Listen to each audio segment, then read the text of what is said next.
There are various voices who are something close to apoplectic with rage that Keir Starmer has finished off the negotiations started by the last government that sought to comply with the rulings of a number of international courts that said that Britain had not got a right to claim sovereignty of the archipelago of the Chagos Islands. Apoplectic with rage? Yeah, like the Daily Mail, who think that this act will inevitably lead to Starmer giving the Falklands back. Hands off our Falklands. Hang on, what's this though?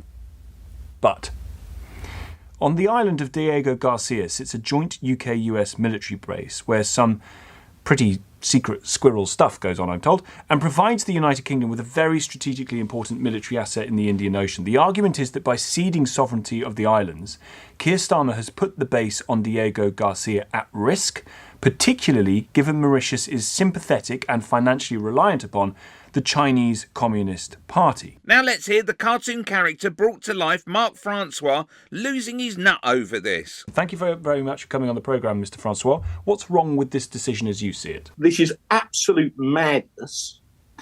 And it's even worse that this was slipped out whilst Parliament was not sitting, so that MPs from whichever party were unable to question the government on why they were doing this. It's been presented as a fait accompli behind the back of Parliament and also behind the backs of the Chagosians, who I saw the MP that represents Crawley on Newsnight last night. That's where most of those Chagosian expats now live. And he was pretty furious that they hadn't even been consulted by the Labour government. So overall, it's a complete disaster. And it just shows you how utterly strategically inept this new government are. They can't get winter fuel right. They can't get foreign policy right either. It's a shambles. If the judgment in 2019 was advisory and therefore didn't require anything of the government, why did the last Conservative government enter into negotiations about handing the islands back?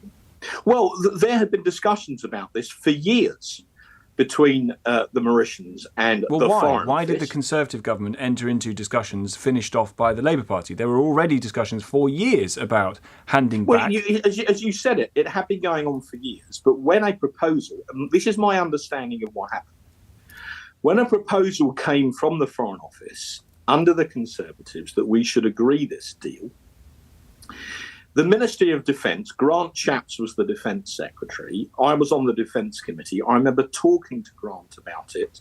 The MOD vetoed it within government for all the strategic reasons that I've just given and some more besides. So the Conservatives did have discussions, but we never went ahead with the deal because it was strategically so dangerous.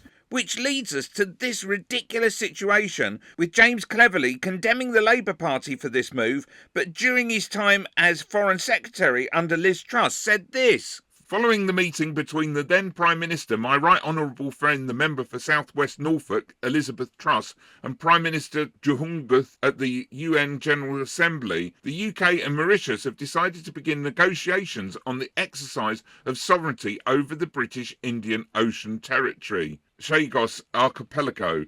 The UK and Mauritius have agreed to engage in constructive negotiations with a view to arriving at an agreement by early next year. Click here for Cleverly unashamedly using migrants' deaths to push his leadership bid.